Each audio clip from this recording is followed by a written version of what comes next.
Miracle রাজ্যকে সৌন্দর্যের রাজ্য বলা হয়। এটা এমনই ছিল যে রাস্তায় হাঁটলেই সুন্দরী মেয়েদের দেখা মেলে। ও ঈশ্বর, চারপাশে কত সুন্দর মেয়ে! দুঃখিত, তুমি ঠিক আছো? পরি, দুঃখিত, তুমি অনেক সুন্দর। তুমি সুন্দর কথা বলো, কিন্তু যদি দ্রুত না ওঠো তবে মিরাকেল রাজ্যের সুন্দরী 5 রাজকন্যাকে দেখার সুযোগ মিস করবে। জনসাধারণের সাথে সম্পর্ক তৈরির জন্য মাসে একবার রাজকীয় রাজকন্যারা প্রাসাদ ছেড়ে লোকেদের সাহায্য করতে যায়।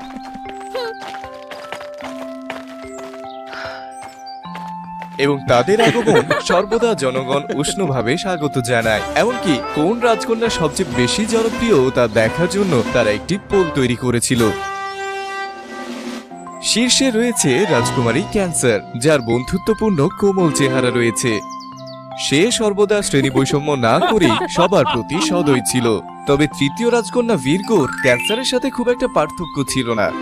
তবে সৌন্দর্যের ক্ষেত্রে তাকে ছাড়িয়ে যাওয়া যে কারো পক্ষেই কঠিন ছিল। আর যারা ভঙ্গুরতা বা কোমলতা পছন্দ করে না, তাদের অবশ্যই স্করপিওকে পছন্দ হবে। সে তার বোনেদের মতো দেখতে লাজুক নয়।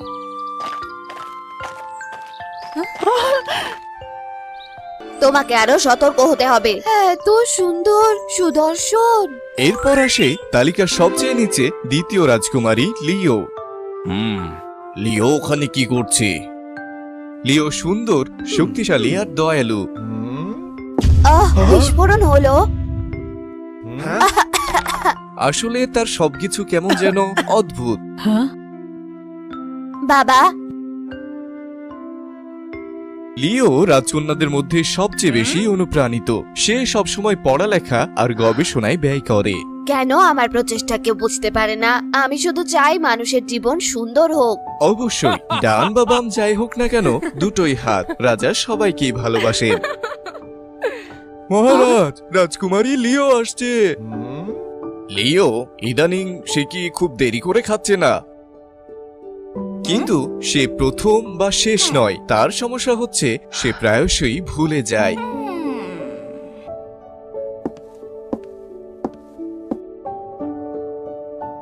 শোনো, তোমাদের কিছু গুরুত্বপূর্ণ বলার আছে। প্রতিবেশী দেশের রাষ্ট্রদূত রাজকুমার অ্যারিস বিয়ের মৈত্রীতে প্রস্তাব দিয়েছে। তোমাদের মধ্যে একজন রাজকুমারীকে সে বিয়ে করতে চায়। একজন রাজকন্যার সাথে বিয়ে করার অর্থ হলো তোমার উত্তরাধিকার ত্যাগ করা এবং তোমার দেশে ফিরতে না পারা। এছাড়া অ্যারিস যদি একজন রাজপুত্র, সে ছিল উপপত্নীর সন্তান, তাই সবাই তাকে সম্মান দিত না। আর সে খুব একটা ভালো অবস্থানেও ছিল না। এই যে তুমি ক্যান্সার, তুমি তো সবার বড়, কিছু একটা বলো। তোমার সব কথা আমি মেনে চলেছি বাবা, কিন্তু আমার বিয়ে, আমি সব সময় আমার জীবনে সত্যিকারের ভালোবাসা চেয়েছি, কোনো রাজনৈতিক প্রেম নয়। তুমি কি সব সময় বিয়ে করে মা হতে চাওনি? সুযোগ এসেছে। বাবা, লিও কথা বলছে, লিওকে যেতে দাও। সে সারা জীবন বিশ্ব ভ্রমণ করতে চেয়েছে। এই জায়গা লিওর জন্যই একদম উপযুক্ত। আর তুমি এমন একটা মেয়ে যে সারাক্ষণ নাচের পোশাক পরে থেকে নাচের কথা ভাবো। এসব তোমার ভাবার দরকার নেই। বোনেদের মধ্যে লড়াই শুরু হয়ে গেল। তবুও শক্তিশালী স্করপিও মাঝখানে এসে দুজনের লড়াই থামানোর চেষ্টা করলো। এই মেয়ে, আমার থেকে দূরে সরো। সব সময় ফালতু জিনিস নিয়ে ঝগড়া করো না তো। এটা কি বাচ্চামি দেখাচ্ছে না? আরে তুমি ছোট কিন্তু এত অভদ্র। সারাদিন শুধু মানুষের সাথে মারামারি করো। এটা ঠিক, তার মধ্যে কোনো মিষ্টি আর কোমল ভাব নেই। এরা দুজন নিজেদের লড়াইয়ের পরিবর্তে এখন 3 রাজকন্যার লড়াইয়ে পরিবর্তিত হলো। আসলে রাজপরিবারের সকালে নাস্তার সময় এটা ছিল একটা স্বাভাবিক ব্যাপার। একমাত্র তুমি নম্র আর ভদ্র, কিন্তু দুর্ভাগ্যবশত তুমি খুব দুর্বল আর অসুস্থ হয়ে জন্মগ্রহণ করেছো। বাবা, আমি ঠিক আছি। পিসিসের অসুস্থ কাশি সমস্ত রাজকন্যাকে থামিয়ে দিল। যদিও তারা সবসময় মতবিরোধে লিপ্ত থাকতো, তারপরেও তারা একে অপরকে খুব ভালোবাসে। আজকের জন্য এটাই যথেষ্ট। তোমাদের ঘরে ফিরে যাওয়ার বিশ্রাম করো। সেই রাতে রাজা প্রধানমন্ত্রীর সাথে তার সমস্যার কথা আলোচনা করছিল। আমি জানি, যদিও এটা কঠিন সিদ্ধান্ত, তবুও আপনি সাম্রাজ্যের উইল ভঙ্গ নিয়ে চিন্তা করছেন, তাই না মহারাজ? আমি যাদের এই পৃথিবীতে সবচেয়ে বেশি ভালোবাসি তাদের সুখের বিনিময় করি। এই কথোপকথনটি বাইরে থেকে ক্যান্সার শুনল। সে তার বাবাকে চিন্তিত করতে না চেয়ে তার নিজের সুখ বিসর্জন দেওয়ার সিদ্ধান্ত নিল। তারা ভেবেছিল ক্যান্সারের কথা শুনে তারা খুশি হবে যে সে সমস্যায় পড়েছে আর তাদের থেকে দূরে যাবে, কিন্তু এরপর তারা মোটেও খুশি হতে পারল না। তাদের হৃদয় এই মুহূর্তে তাদের বড় বোনকে হারানোর জন্য প্রস্তুত ছিল না। এবং বাগদানের মাত্র কয়েকদিন পরেই একটা মর্মান্তিক ঘটনা ঘটল। রাজা হঠাৎ মারা গেল আর দেশে শোকের হাওয়া বইল। মিরাকেলে কোনো রাজপুত্র নেই, রাজা কাউকে নির্বাচিত করে যাননি। এই অবস্থায় আমার মনে হচ্ছে কোনো সমস্যা হবে। আমার রাজ্যে যে প্রথম জন্মায় সেই হলো রাজা। আমাদের প্রিয় রাজার আত্মার সান্ত্বনা পাবে যদি আমার সাথে ক্যান্সারের দ্রুতই বিয়ে হয়। কিন্তু এটা কি খুব তাড়াহুড়ো নয়?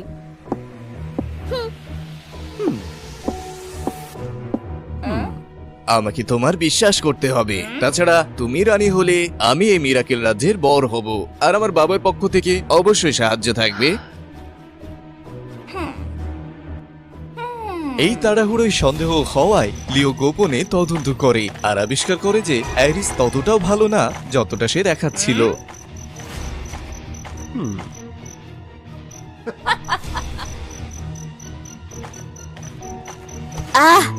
ও দেখো আমি কিভাবে দুটো ছোট্ট খরগোশ ধরলাম।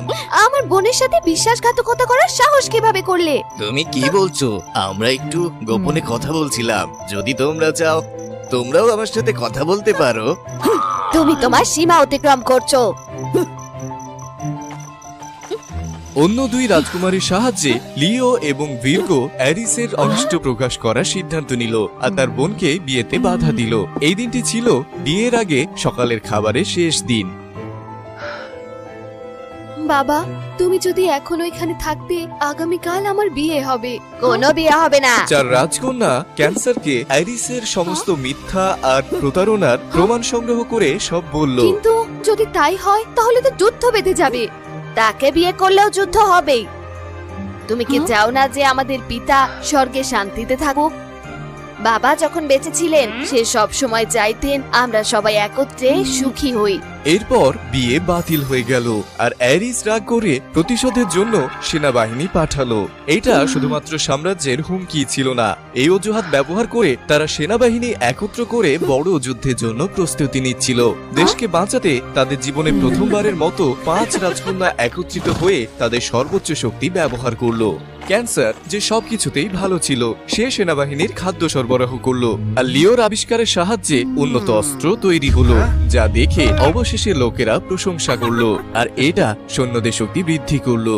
আর ভির্গোর পোশাক নিয়ে ভালো ধারণা ছিল, সে অক্লান্ত পরিশ্রম করে সে একটি সেলাই দলকে নেতৃত্ব দিল।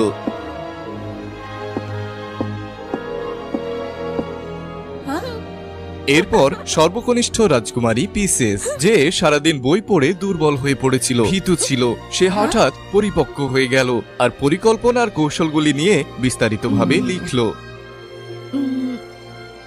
এমনকি প্রধানমন্ত্রী তার বুদ্ধি দেখে অবাক হলো, সে সাথে বিজয়ের কৌশলের সম্ভাব্যতা নিশ্চিত হলো। তবে এই ধরনের প্রচেষ্টা সবাইকে সন্তুষ্ট করার জন্য যথেষ্ট ছিল না। সাম্রাজ্যের বিরুদ্ধে যুদ্ধ?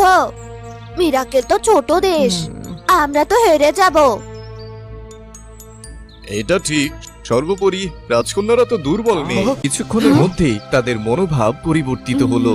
শত্রুরা আসছে, সেখানে নারী বা পুরুষে কি আসে যায়? ভবিষ্যৎ অনিশ্চিত। আমরা যদি শুরু করার আগে সহজেই হাল ছেড়ে দিই তাহলে এই জীবদ্দশায় আমরা কিছুই করতে পারবো না। এই সময় সেই যুদ্ধের সেনাপতি আর কেউ ছিল না, সে ছিল রাজকন্যা স্করপিও।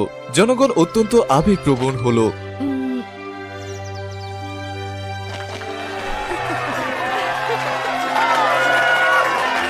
এবং একসাথে সমগ্র দেশকে সহযোগিতা আর ঐক্যমতের শপথ গ্রহণ করলো। মিরাকেল আর্মি সবসময় সংখ্যা এবং কৌশলগত যুদ্ধ উভয় ক্ষেত্রেই নিকৃষ্ট বলেই পরিচিত ছিল, কিন্তু তারপরেও তারা ধাপে ধাপে বড় বিজয় অর্জন করতে চলেছে। তারা আক্রমণকারীদের প্রতিহত করলো এবং স্করপিও ভূমিকম্পের মতো বিজয় ছিনিয়ে নিয়ে গৌরবের সাথে ফিরে এলো। রাজকুমারী, একটা বড় সমস্যা আছে। রাজা বা রানী ছাড়া এই রাজ্য বেশি দিন চলতে পারে না। আপনাদের মধ্যে এই স্থানের যোগ্য কে হবে? আপনাদের সকলেরই অবদান খাবার, অস্ত্র, পোশাক আর কৌশলে অনস্বীকার্য। স্করপিওকে নতুন রানী বানিয়ে দাও, তার বিপদের ভয় নেই, আর সে নিজেই যুদ্ধক্ষেত্রে গিয়েছিল। না, বিশেষে দুর্দান্ত কৌশল না থাকলে আমি এটা করতে পারতাম না। আমি শুধু বই পড়ে এসব জেনেছি, আর তোমরা খাবার, অস্ত্র, জামা কাপড়ের যত্ন নেওয়ার জন্য দিনরাত কাজ করেছো। তাহলে জনগণকে সিদ্ধান্ত নিতে দিন। এরপর 5 রাজকন্যাকেই রানী হিসেবে মুকুট পরানো হলো, কারণ কারো একার প্রচেষ্টায় রাজ্যে শান্তি সম্ভব হবে না। তারা তাদের ব্যক্তিত্ব আর প্রতিভা দিয়ে একসাথে দেশকে সমৃদ্ধ আর উন্নত করতে সহায়তা। ফায়ার ফিনিক্স গোষ্ঠী হলো সর্বশ্রেষ্ঠ প্রজাতি। তারা জীবন এবং পুনর্জন্মের প্রতিনিধিত্ব করে। তারা অন্যান্য সমস্ত প্রজাতিকে রক্ষা করে। তাদের অশ্রু যে কোনো ক্ষত সারাতে পারে।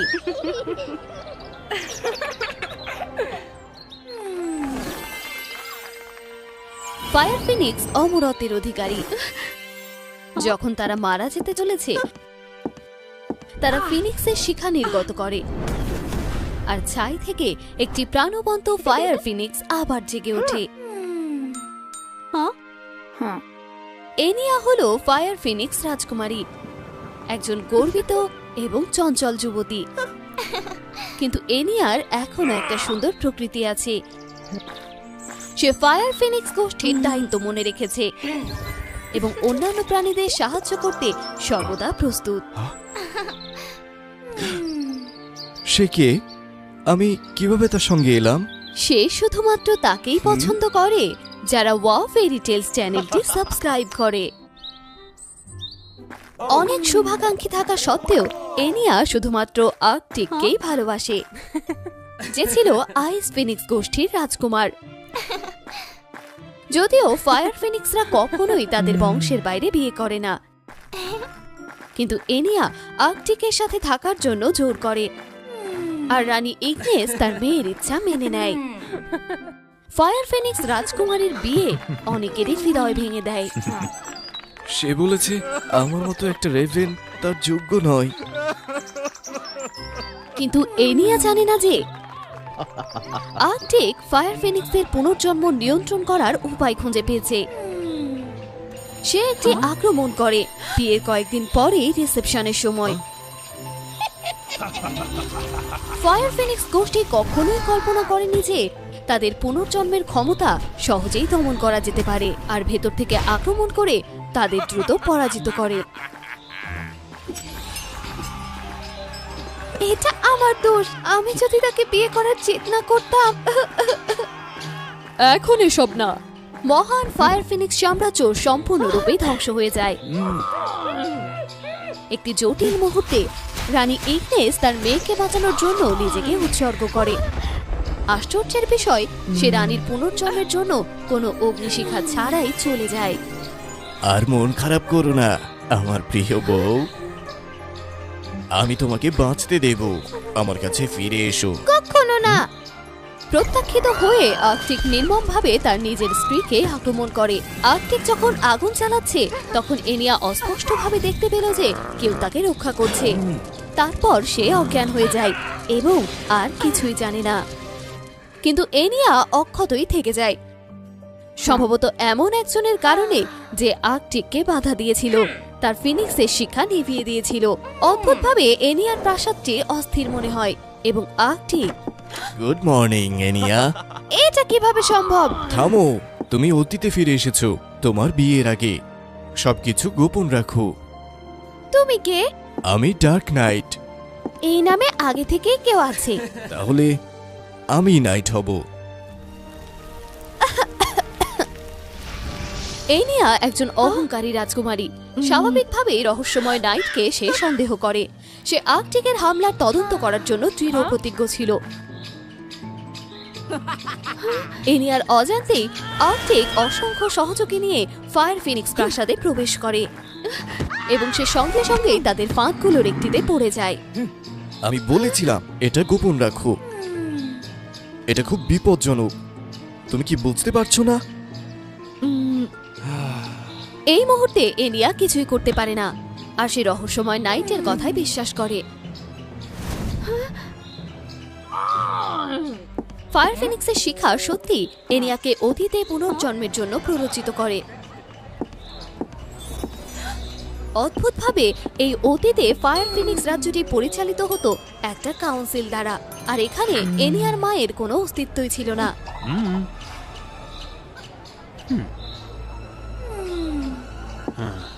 কিন্তু আর্কটিকের আসন্ন আক্রমণের সাথে এনিয়াকে অবশ্যই এটিকে আগেই প্রতিরোধ করতে হবে। সে এখনই আর্কটিককে অভিযুক্ত করতে পারে না। ফায়ার ফিনিক্সের অধিকারীদের সাথে তার ঘনিষ্ঠ সম্পর্ক রয়েছে, আর কেউই তার কথা বিশ্বাস করবে না। প্রমাণ সংগ্রহ করার জন্য রাজকুমারী আর্কটিককে অনুসন্ধান করার সিদ্ধান্ত নেয়, আর যখন সে তার স্বদেশে ফিরে আসে আর সে তার পরিকল্পনা আবিষ্কার করে। আর্কটিক তাদের নেতৃত্বের জন্য ফায়ার ফিনিক্স গোষ্ঠীকে ঘৃণা করে, আর পুনর্জন্মের ক্ষমতাকেও ঘৃণা করে। এনিয়ার সাথে তার বিয়ে হলে তাদের ভেতর অনুপ্রবেশ করে তাদের আক্রমণ করার পরিকল্পনা করে।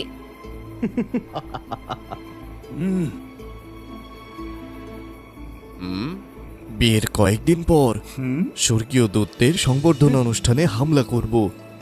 তখনই তারা সবচেয়ে কম সতর্ক থাকে। ওখানে কে? একটা অসতর্ক পদক্ষেপের কারণে এনিয়া প্রায় ধরাই পড়ে যাচ্ছিল। সৌভাগ্যক্রমে তাকে উদ্ধার করা হয়েছে। এখানে কেউ নেই, আরো ভালো করে খোঁজো। ফায়ার ফিনিক্স রাজকুমারীকে কে বাঁচিয়েছে তা অনুমান করা কঠিন নয়। তুমি খুব অসাবধান। আমার ব্যাপারে নাক গলাবে না। তবে এনিয়া ধীরে ধীরে তার অহংকার থেকে বেরিয়ে আসে। এই ধন্যবাদ। তুমি কে? তুমি অদ্ভুত। আর্কটিকের আসন্ন আক্রমণ জেনে এনিয়া তাকে থামানোর পরিকল্পনা শুরু করে। প্রতি রাতে সে গোপনে অনুশীলন শুরু করে, এবং তার ক্ষমতা নিয়ন্ত্রণ করতে না পারার কারণে প্রায়ই সে সমস্যায় পড়ে। প্রতিবারই রহস্যময় নাইট এনিয়াকে উদ্ধার করতে আসে। তুমি উড়ে যাচ্ছ না কেন? আমি আমার ক্ষমতা ভুলে গেছি। তোমার সময় নাও, শান্ত থাকো। ফায়ার, আমি তোমাকে শান্ত থাকতে বলেছি। কে শান্ত থাকতে পারে? ওদিকে দাঁড়াও। তোমার সময় নাও, শান্ত থাকো। ফায়ার। এনিয়ার শক্তির উন্নতি ঘটছে, তার রহস্যময় নাইটের প্রতি অনুভূতিও তৈরি হতে শুরু করেছে। একমাত্র সে এই পৃথিবীতে সত্যি তার যত্ন নেয়। বিয়ের পর স্বর্গীয় দূতের সংবর্ধনার সময় তাকে আক্রমণ করা হবে, আর আমার কাছে তো কোনো প্রমাণ নেই। তাকে হাতে নাতে ধরার জন্য আমাদের সেই দিন পর্যন্ত অপেক্ষা করতে হবে। তোমাকে এখন তাকে বিয়ে করার ভান করতে হবে। আমাকে এখন চলে যেতে হবে। সুতরাং ফায়ার ফিনিক্স রাজকুমারীকে এখনো আর্কটিককে বিয়ে করতে হবে। এনিয়া এটা চায় না, কিন্তু সে চেষ্টা করে, কারণ সে সবকিছু অর্জনের কাছাকাছি। কিন্তু এনিয়া আশা করেনি যে বর অদৃশ্য হয়ে গেছে, কোথাও খুঁজে পাওয়া যাচ্ছে না। আর্কটিক বিয়ের সময় ফায়ার ফিনিক্স রাজ্যে আক্রমণ শুরু করে। সেদিনের পর তারা এনিয়াকে সন্দেহ করে, আর তাদের পরিকল্পনা পরিবর্তন করে। আবারও সেই রহস্যময় নাইটকে এনিয়ার সাথে যোগ দিতে দেখা যায়, কিন্তু ফিনিক্স ফায়ার গোষ্ঠী এখনো অপ্রত্যাশিত আক্রমণের কারণে পরাজিত হলো। এটা নিয়েও ভেবো না, এনিয়া এখনো তার ফিনিক্স শিখা দিয়ে তাকে পরাস্ত করতে পারে। কিন্তু আর্কটিক খুবই শক্তিশালী, সহজেই এনিয়ার সমস্ত শিখা সে নিভিয়ে দেয়, আর আমাদের রাজকুমারী দ্রুতই পরাজিত হয়। এবং যেই মুহূর্তে সে এনিয়াকে শেষ করতে চলেছে, আবারও একটু দেরি হয়ে গেছে, সময় মতো এটা করতে পারিনি। এনিয়া বিশ্বাস করতে পারছিল না যে সেই রহস্যময় নাইট আসলে করভিন রবিন প্রিন্স স্বর্গীয় দূতের অভ্যর্থনায় উপস্থিত ছিল, এবং সেই অতীতে এনিয়াকে বাঁচিয়েছিল। সে দুর্ঘটনাক্রমে আগুনের শিখায় পড়ে যায়, আর এনিয়ার সাথে অতীতে পুনর্জন্ম হয়। আমি ভয় পাচ্ছিলাম তুমি আমাকে প্রত্যাখ্যান করবে, এজন্য আমি একজন নাইটের পরিচয় নিয়েছিলাম তোমাকে সাহায্য করার জন্য। এনিয়া আগে কখনো এমন ব্যথা অনুভব করেনি। সে যাকে ভালোবাসে সে তার জন্য নিজেকে উৎসর্গ করে, আর অতীতে ফিরে যেতেও দ্বিধা করেনি। কি কষ্ট, আমি তোমাকে একটা সুযোগ দেব, আমার সাথে এসো। চলে যাও, আমি এই পৃথিবীর কাউকে সহ্য করতে পারি না, বের হও। এনিয়া চায় না তার প্রিয়জনদের আর কষ্ট হোক। হ্যালো, আমার মেয়ে। মা, দেখা যাচ্ছে যে অতীতে ফায়ার ফিনিক্স রানী তার পুনর্জন্মের ক্ষমতা উৎসর্গ করেছিল, আর এটিকে তার মেয়েকে সময় মতো ফেরত পাঠানোর ক্ষমতাতে রূপান্তরিত করেছিল। এটা ছিল এনিয়াকে পুরো রাজ্য বাঁচাতে আর তার ভুলগুলো সংশোধন করার অনুমতি দেওয়ার জন্য। তুমি যথেষ্ট সহ্য করেছো, তোমাকে শেষবারের মতো পুনরুত্থিত করার জন্য আমি এই আত্মাকে উৎসর্গ করব। কিন্তু তুমি যদি সেটা না করো তুমি অদৃশ্য হয়ে যাবে আর পুনর্জন্ম নিতে পারবে না। কিন্তু তুমি পুনর্জন্ম পাবে, সুখে বেঁচে থাকো। না মা, মা, মা,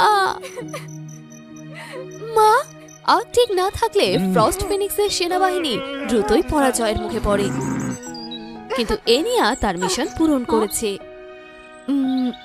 এনিয়া, আমি ভেবেছিলাম এনিয়া আর পুনর্জন্ম পাবে না, কিন্তু এর মানে হলো সে করফিনের পাশে থাকতে পারবে আর যাকে ভালোবাসে তার সাথে সুখী হতে পারবে।